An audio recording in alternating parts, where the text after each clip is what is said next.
small town life. Mom, apple pie, quiet streets, the simple virtues. Yeah, right. Not in these towns. It's time to check out the weirdest, the craziest, the wackiest places on the face of the earth. And while these towns may look normal, the residents are anything but.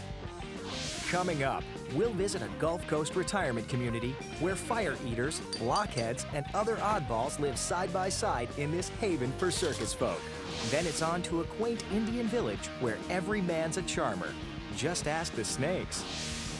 And mermaids live high and dry in this Florida hamlet where they even hold high office.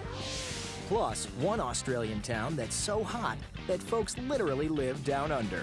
Underground, that is. Not to mention the shoe capital of the world and the bustling borough full of adrenaline-pumping, awe-inspiring fun. They're here, they're there, they're everywhere. They are the world's really wild towns.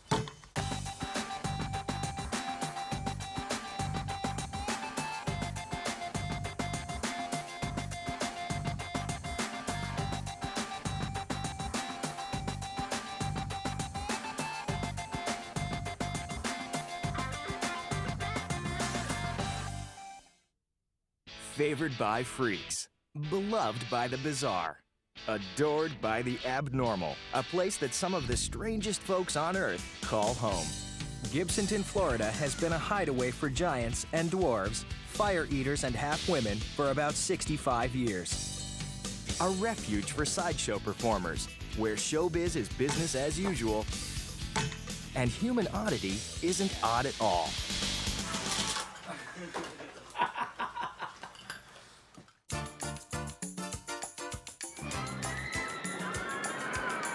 For Floridians, retirees, vacationers, and pro baseball players, the Sunshine State and the Tampa Bay area is a little slice of heaven. But if you take Highway 41 south from Tampa, in about 20 minutes you'll hit one of the country's most eccentric towns, Gibsonton, Florida, also known as Showtown, USA. The view from the highway is hardly inspiring. 2 gas stations, 3 restaurants, and plenty of trailers. Going 60, you're through it in less than a minute, which is just how most locals like it. That's because more than 50% of the town's residents spend half the year in front of the public, while they work the carnival and sideshow circuit from March to October. In the wintertime, we grow to about 11,000 people, while in the summertime, we're down to about 2,000. Jim Parker, a retired clown turned circus historian, had stumbled upon Gibsonton back in 1980. I was driving my truck and trailer, and there was a sign that said Gibsonton. And I said, wait a minute, I have friends that live in Gibsonton. Jim called on his showbiz pals and never left. In fact, for the past 2 decades, he spent most of his free time collecting trinkets and treasures from the townsfolk, creating a miniature circus land of over 5,000 pieces. I usually build from pictures. In other words, I'll see a picture of something, and I think, oh, well, I want to build that. I don't actually have plans, or it's not a kit, and I'll go in and build it. Jim's love of the circus is at the heart of his love for Gibsonton. It's fascinating, fun, colorful. I love it. Most Gibsontonians share Jim's affection for this sanctuary away from sideshow life. But there are some practical benefits to planting your showbiz roots here too, like the unique Gibsonton statute allowing show business zoning, which lets residents use their homes and yards for all sorts of show business. We can do anything, literally. Put Ferris wheels in your front yard, you know, put elephants in my front yard, lions and tigers, whatever. It doesn't matter, you know, anything I want, you know. I mean, if you're sawing a woman in half in your front yard, why nobody pays any attention or cares, you know. And if you got that magic zoning, they can't bother you.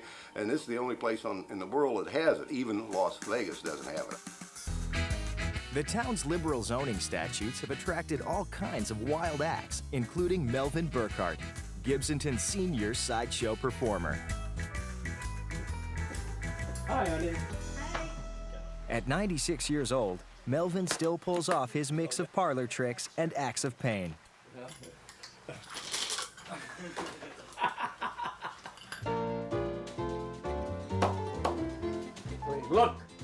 don't look, as the case may be. As a teen, Melvin Burkhart was an amateur boxer, a bad one. After 6 straight knockouts, he needed surgery to remove bone fragments from his nose.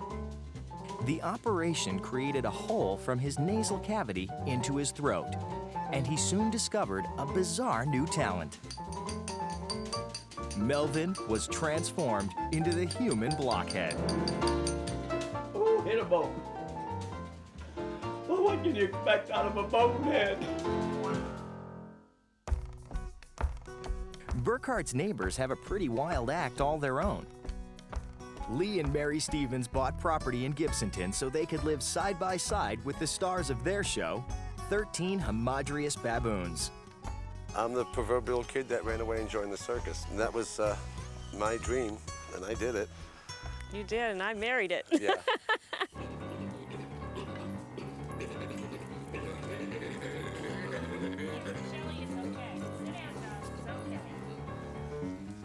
Lee and Mary travel all around the country with the baboons as part of a nature act called Baboon Lagoon. When I married him, I married the monkeys, and it's been a zoo ever since. Since the baboons are all female, they don't fight each other, but they're sure territorial about the turf in Gibsonton.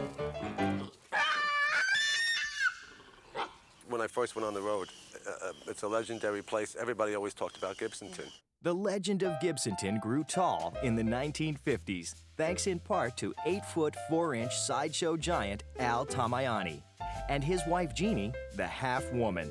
This oddest of couples opened the Giants Camp Trailer Park and Restaurant in 1949. Still the first building you see when you drive into town, its establishment was the start of Gibsonton's heyday. Carnival people from all over the USA began parking their trailers here for the winter. Gibsonton's glory days paralleled America's love affair with human oddities.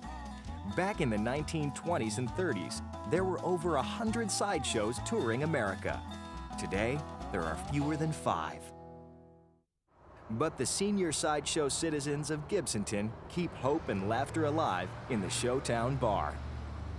Oh, come on in. Oh, it's nice and cool in here. When you're gonna hit the road again? I don't know when I'll hit it again. Hi, Harold. Harold, how you doing? Today, Ward Hall, one of the last great carnival barkers, is chewing the fat with the stars of his long-running sideshow. When are you talking about? When the Beatty show was in 1962, she was always one of those full-of-fun girls, you know. I don't even know what she did. I think she ate glass or something. Lunch costs about $5 each. But today, the entertainment is free since it's time for everyone to show off their new acts for the upcoming season.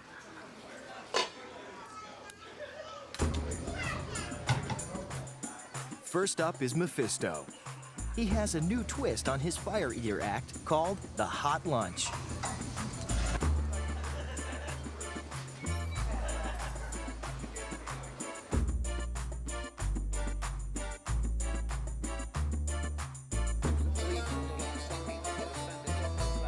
Next is the venerable Pooba Pete and his iron tongue. We just watered it this morning, so you can lift the hook in this tongue, supports the weight entirely on the hook. Not bad.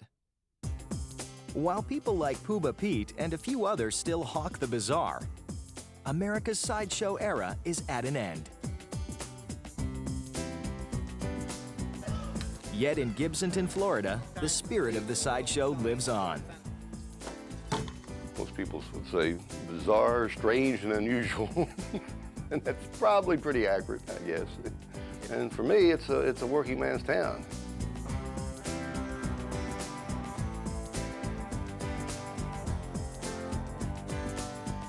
This eccentric little town seems forever lost in a time of wonder and weirdness. I call it Bradoo, meaning that it's not a real town, it's a concept. It's something, it's almost a state of mind. In other words, it only exists because we want it to.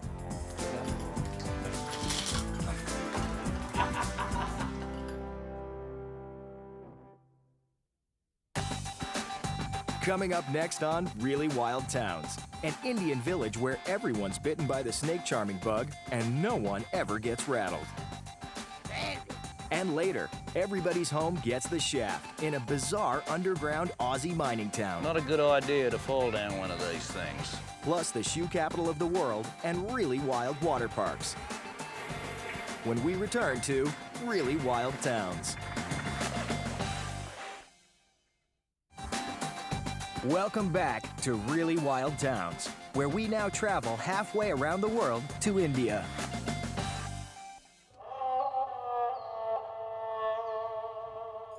The village of Potomac Sharpur, located in northeastern India.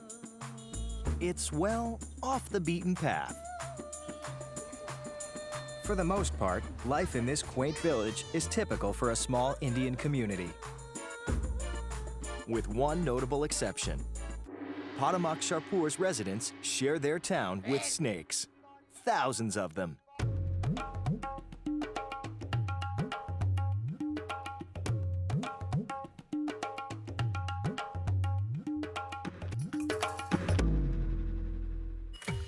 So what do you do when your next-door neighbor is a deadly king cobra? You charm him, of course. Nearly all of the men in this town make their living as snake charmers, making the streets of this snake-charming capital of the world an unusual mix of the mundane right alongside the bizarre. The town snack vendor, for example, is just down the street from the snake vendor.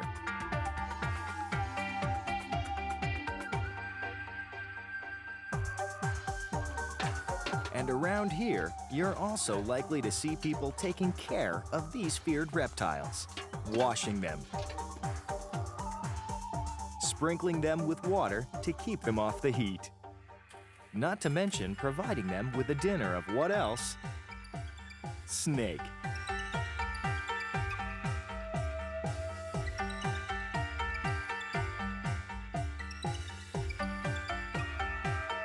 For the king cobra, it's strictly a snake-eat-snake world.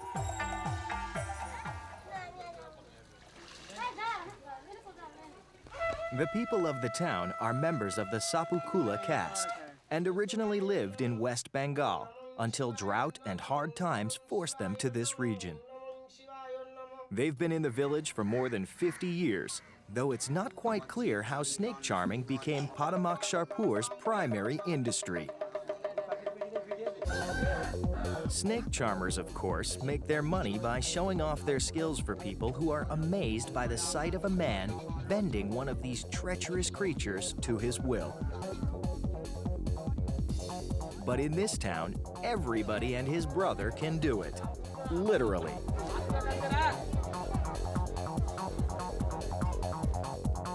So to earn a living here, they have to leave their village behind, often spending months at a time traveling around the country, looking for places where their work will amaze and astound.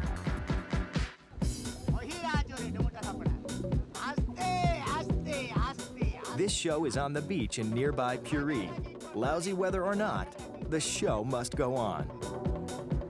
Well away from the snake charming village, there's little chance that the onlookers will be clued in to the tricks of the snake charming trade. These tricks are based on a few elementary principles. First, the snakes are very easily enticed by visual stimulation. The horn snake charmers play in old movies, or the drums used here, are just for show. It's the motion, here, of the hand that's fascinating to the cobra. And second, they've also learned that despite its fierce appearance, the cobra is actually a defensive rather than offensive animal by nature. It takes quite a bit of provocation before they go on a genuine attack.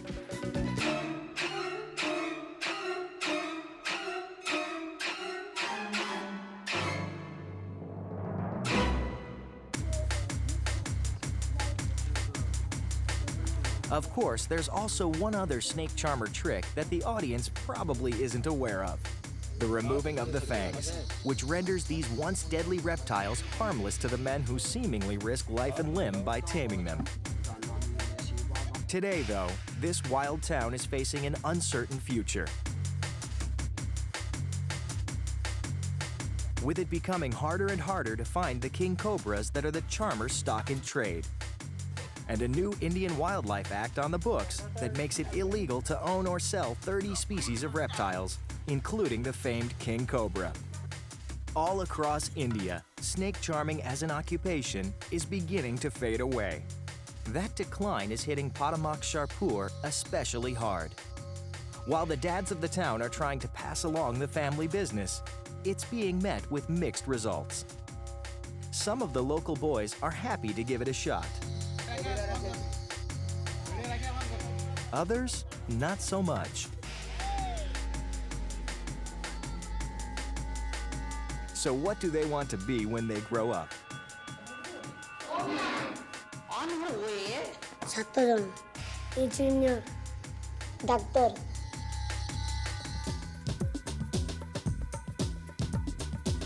But there still may be some hope for the town. There's a movement underway in India to make snake charming an event sport for the 2004 Olympic Games. It's a long shot, of course. But if somehow it works, don't be surprised if the winning team is made up of the men of Potomac Shahpur and their favorite scaly companions. This wild town has everything you need to field a roster of snake charming champs.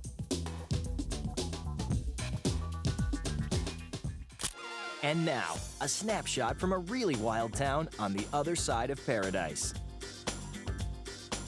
The next time somebody tells you to go to hell, you might want to take them up on the offer. To get there, just travel to the island of Grand Cayman in the Caribbean, where you'll find sun-splashed beaches, world-class scuba diving, and the town of Hell. Located at the northwest tip of the island, Hell is home to around 65 people. The town got its moniker when a government official of this British colony uttered the phrase, "Oh hell," in the 1930s, and the name stuck. Ever since then, people have been stopping by this uniquely named hotspot to get their souvenir t-shirts, postcards, and anything else that says they've been to hell and back. So if you want to tell everyone you went through hell on your vacation to the Cayman Islands, don't forget to stop by this uncommonly named town. Coming up next on Really Wild Towns.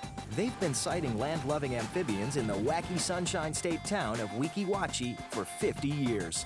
And even if the shoe doesn't fit, they lace them up like crazy in the Filipino capital of shoes. Plus, a Midwestern town crammed full of everything you need to put a smile on your face.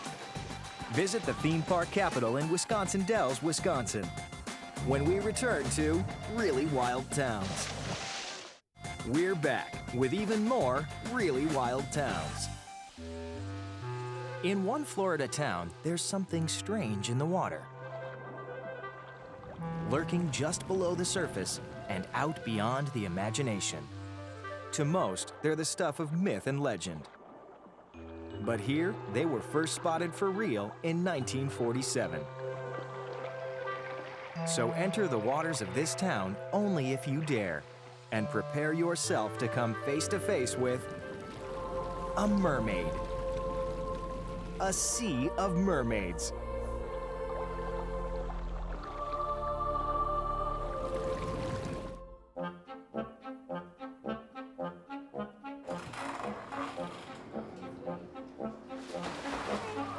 Welcome to Watchy Springs in West Central Florida, home to the world's only city of mermaids, including an aquatic magistrate. Yes, I was voted mayor of Watchy. It's only about 60 miles outside Tampa, but with a total of just 12 residents, Watchy Springs is unofficially Florida's smallest incorporated city, and one of the most unusual. For good reason. The center of town is the main reason people come to this Highway 19 roadside community. While the typical American village has a town square, this one has a giant hole filled with water.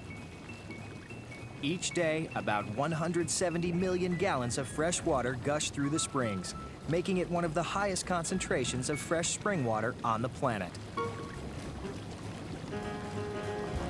At a constant temperature of 74 degrees, it's pretty cool.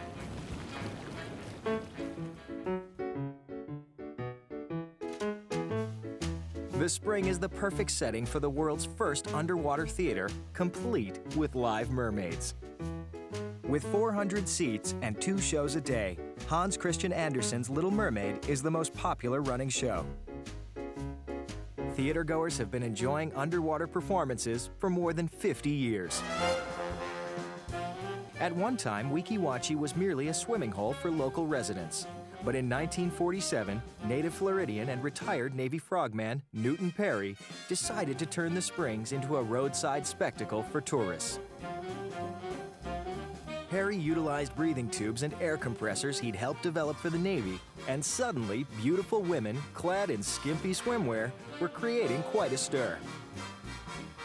Perry's early shows featured women feeding fish underwater, eating underwater, drinking underwater, and diving 117 feet to the bottom of this underwater Grand Canyon.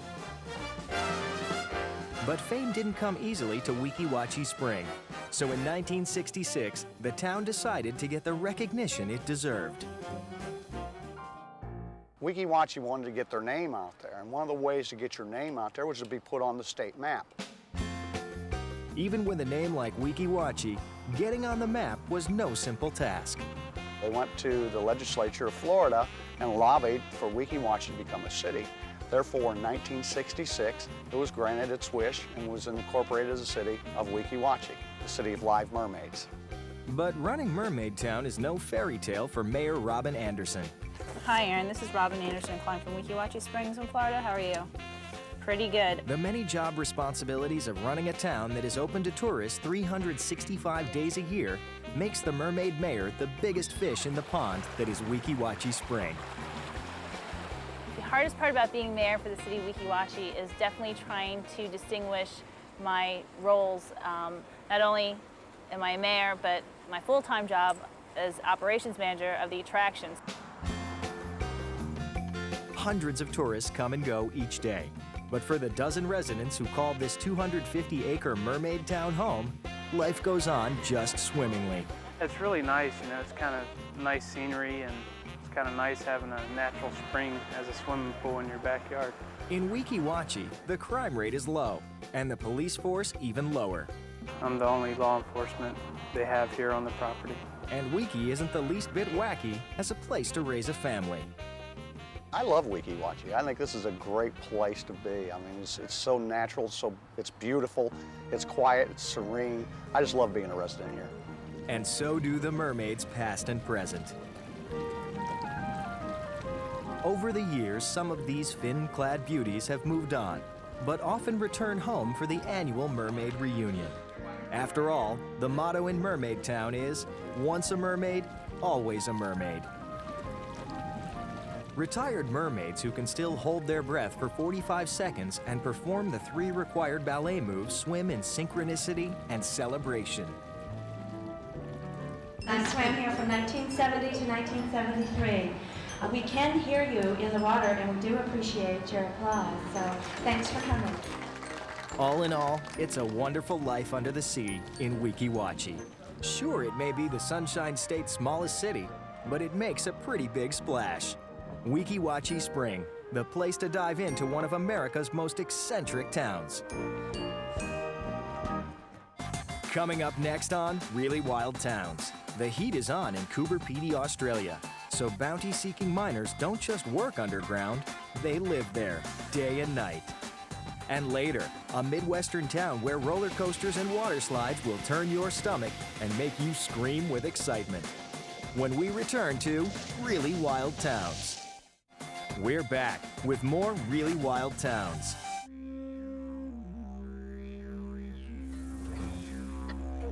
Deep in the Australian outback, fortune hunters dream of striking it rich in a place so hostile, hot, and inhospitable, the residents live underground. A place that's surely one of the world's most eccentric towns. You have to be a special person to or a different person to be in an environment like this. Coober Pedy is a very different place. It's a beautiful place. Across the Australian outback, kangaroos abound. But if you travel 450 miles south from Alice Springs in Australia's Northern Territory, in 7 hours you'll end up in a town with a rather unusual name, Coober Pedy. In Aborigine, it means white man in a hole. Not a good idea to fall down one of these things, because I'll have to come and pull you out of it. 2 million abandoned mine shafts dot the land in this area rich in opal. Coober Pedy is so dry and desolate, it looks more like an alien wasteland than a place that some folks call home. Here, the townsfolk take living down under quite literally. In fact, 50% of the town's population live underground. Even the local hotel is underground. And it's no wonder, since 3 to 4 months a year, temperatures reach 125 degrees Fahrenheit. The subterranean living quarters provide cool relief from the scorching heat.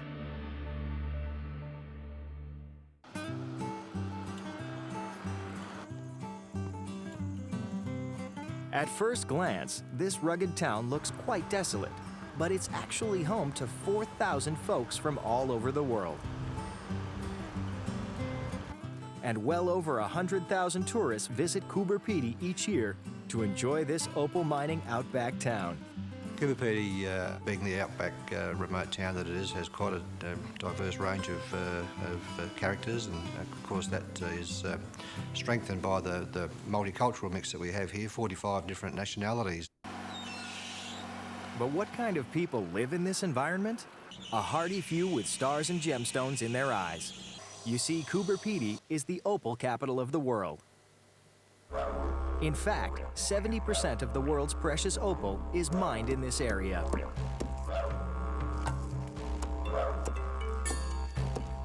I found a nice, look at that here. Look at that, some more there. Have a look, see? But to date, only 10% of the land has been worked. I'd say we've found the easy stuff, but there's always plenty more. We know there's billions of dollars worth of opal out here somewhere. It's just a matter of putting a drill on top of it.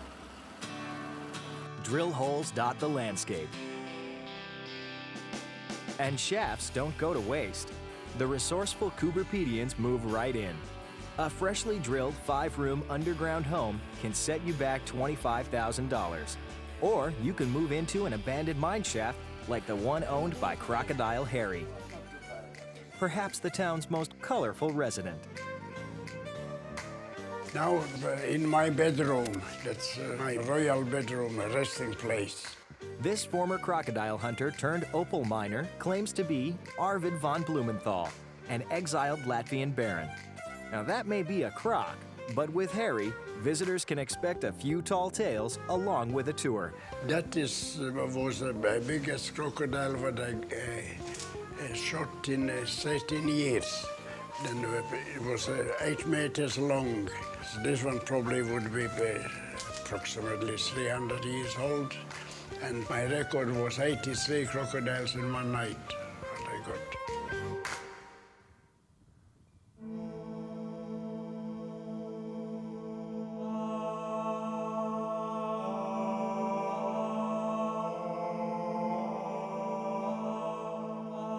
Reverend Father Alex is the spiritual advisor of Coober Pedy.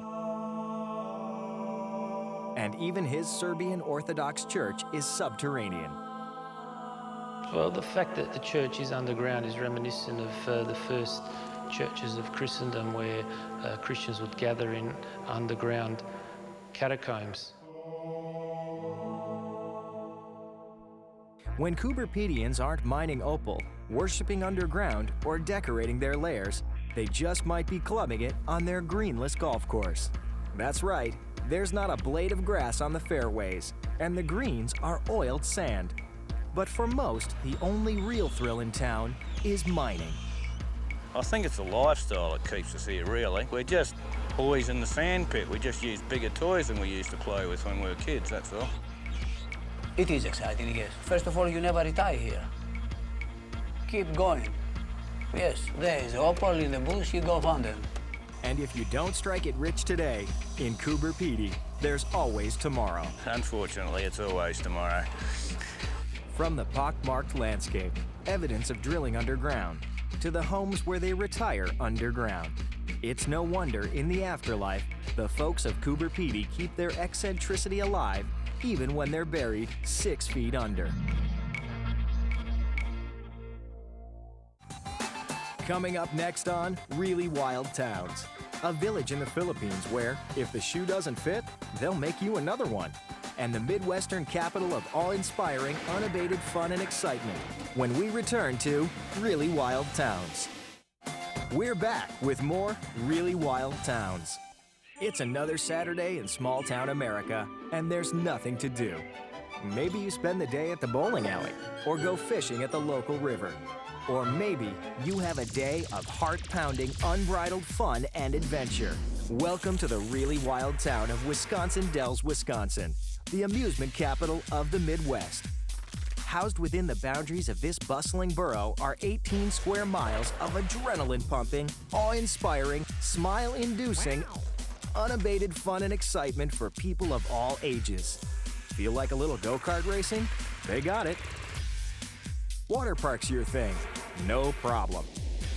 Want to take a ride in a World War II amphibious vehicle? Hop on. Here, there are places to eat, sleep, shop, take in the scenery, hit the links, camp. Oh, I thought it was a great experience. I like to go on vacations where you get out in nature. And of course, places just to plain go crazy. It's very kid-friendly, very kid-friendly. Everything revolves around the kids, and that's what's important. In Wisconsin Dells, if it's fun, chances are it's here. But how did this rural town situated on Route 12, 100 miles northwest of Milwaukee, become the action-packed epicenter of Midwestern revelry? As early as the late 1800s, this rustic area along the Wisconsin River was known more for its picturesque beauty than for its carnival-like atmosphere. Host to a miniature Grand Canyon of awe-inspiring sandstone cliffs that were carved by prehistoric floodwaters, this serene location was a favorite vacation spot for nature lovers from all around the Midwest. But all that changed in 1952, when a flamboyant radio announcer and showman named Tommy Bartlett brought his daring water show and aquatic spectacle to the previously tranquil shores of Wisconsin Dells, featuring an amazing collection of speedboat stuntmen, Polynesian dancers, firewalkers, and water skiing acrobats. The Tommy Bartlett Thrill Show wowed audiences that poured in from all over the Midwest to see these acclaimed performances. And once Bartlett decided to make Wisconsin Dells the permanent home for his famed circus on water, other attractions quickly started popping up to cash in on the tourist dollars that were flowing freely into this sleepy little town. Over the last 50 years, more than 80 unique and unusual attractions have opened their doors for business in Wisconsin Dells, making this former bastion of peace and serenity the Midwestern capital of amusement and eccentricity. Now home to everything from circuses to roller coasters to petting zoos. Every day of the year, Wisconsin Dells does its best to provide a little fun and enjoyment to the more than 2 million visitors that pass through the city limits every year. We've been here many, many times. We come every summer with my parents, and there's so much to do. I don't know if we've been through everything yet, but there's just something fun to do every day. If it's raining or if it's sunny, it's just a perfect place for a family. Pretty nice. Everybody should come here once. Feel free to give it a shot yourself. Home to an astounding 20 action-packed water parks, including Noah's Ark, the largest water park in the United States, Wisconsin Dells is the undisputed center of the water-sliding, wave-pooling universe. This ride rocks, man. It's awesome. This place rocks. I love the Wisconsin Dells.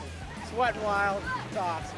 Around here, you can't walk more than a few blocks without stumbling across a vast array of stomach-churning, eye-popping water slides. The best part of this ride is sitting in the front row on the thing and the water goes whoosh. Just the rush feel the exhilaration when you're coming down, and it's great. I'd do it again in a heartbeat. And to keep the hundreds of thousands of bathing suit-clad revelers racing through these tubes at speeds up to 35 miles an hour, Wisconsin Dells pumps more than 15 million gallons of water into these renowned attractions every year. But even with all the new activities that have sprung up to put a smile on your face, the main attraction in Wisconsin Dells is still the Tommy Bartlett Thrill Show. With 3 performances every day, this amazing acrobatic water exhibition continues to astound spectators nearly 50 years after it started. Oh, it's great. It's fantastic. The skiing is unbelievable. It's just excellent. Absolutely The colors were beautiful and the Right. people are so talented. But if Wet and Wild isn't your style, you'll be happy to know Wisconsin Dells still hasn't lost touch with its roots. Despite the fact that this town now caters mostly to people seeking energy and excitement, you can still visit the world-famous sandstone cliffs by taking one of the many scenic cruises along the Wisconsin River, just like nature lovers used to do in the 1800s. Oh, it's a thing of nature you can't hardly believe unless you see it. Beautiful. It's so pretty and so... Not what you expect to find in the upper Midwest. Yeah. Great place to come and visit. Well, we almost come every year. We love it there. Yeah, it's like our second home. We just love coming here.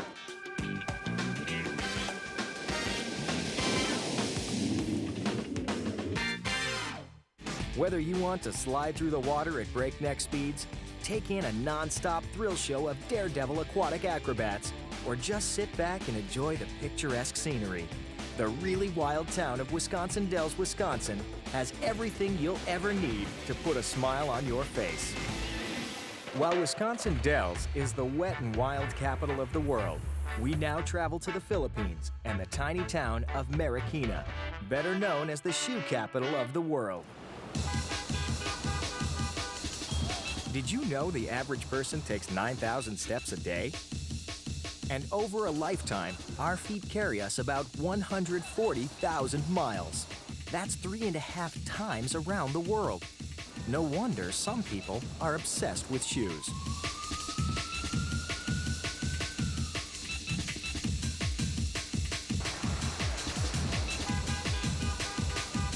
So who's going to supply the footwear demand?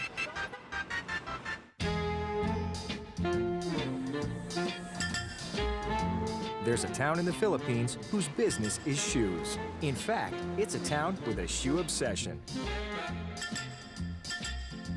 Everywhere you look, their fetish for footwear is evident. Shoes are a part of industry, architecture, and attractions. Here in Marikina, one of the world's most eccentric towns. The Philippines is a natural wonder rising from the South Pacific, with some 7,000 islands and boundless volcanic peaks. Marikina is located on the nation's largest island, Luzon. This extraordinary shoe town is only 16 miles outside the Philippine capital of Manila. Regularly voted the cleanest city in the country.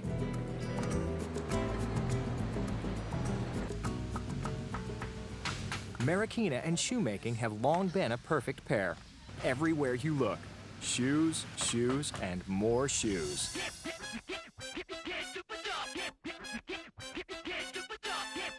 On a walk through the streets of Marikina, visitors will see shoes on bridges and barges, even on City Hall, conveniently located on Shoe Avenue. Marikina's affair with footwear actually began 2 centuries ago when the town was a simple farming village.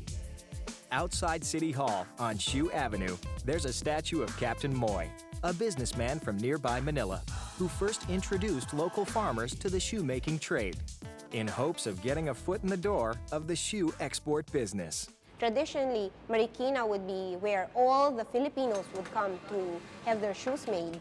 And there was a time when you wanted a pair of shoes, you could have it custom made. Unfortunately, shoe shoppers can no longer have their footwear custom made. Today, all footwear is made for the ready-to-wear set. And yet, incredibly, most Marikina shoes are still manufactured in small family shops. All family members pitch in to help. with the assistance of local craftsmen who still assemble shoes the way they have for hundreds of years. This cobbler claims to be the oldest shoemaker in Marikina, working at the trade since he was 11 years old. I am now going to be 68 this coming November. This cobbler can assemble 40 pairs of shoes a day, making him one of Marikina's fastest shoemakers.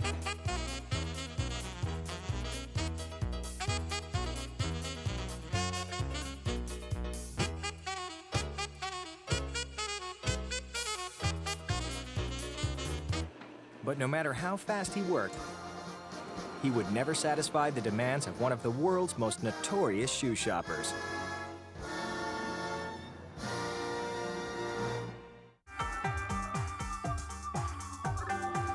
To really get an idea of how shoe crazy this town is, they erected the Marikina City Footwear Museum in honor of the former First Lady, Imelda Marcos's favorite footwear. Built in an old rice mill, the museum boasts some 200 pairs of the former First Lady's famous size 8.5s. And half of this footloose selection was in fact made in Marikina, from Imelda's custom mold. Imelda shoes are world famous, right? So we wanted to develop our tourism industry and have a world-class destination. Mrs. Marcos was perhaps the city's best customer, at least until she was exiled along with her husband Ferdinand for embezzling government funds. In the royal palace, authorities discovered more than 2,500 pairs of Imelda's shoes. As many as 1,000 were reportedly custom-made in Marikina. Of course, on occasion, Imelda Marcos defended her excessive footwear collection by saying she was just trying to prop up the Marikina shoe industry. Today, part of Imelda's collection does indeed support local tourism. Museum goers can see firsthand the 5 identical pairs of shoes Imelda ordered for fear she might wear one pair out. An array of her custom shoes made to match her custom gowns. And they even have those sensible espadrilles she wore to flee the country back in '86. It's only fitting. The Shoe Museum, which opened in the year 2001, is just one more example of this eccentric town's affair with footwear. From high-heeled women to high-speed cobblers. From Imelda's fetish to the latest in high-tech design. These days, Marikina is footloose and fancy-free. And for the residents who work in shoes, living in this eccentric town truly is a step in the right direction. From India to Australia, the Philippines to Florida, and all points beyond. Next time you're looking for a really wild time, travel to one of these really wild towns, where you'll encounter the weird, the wacky, and the totally bizarre.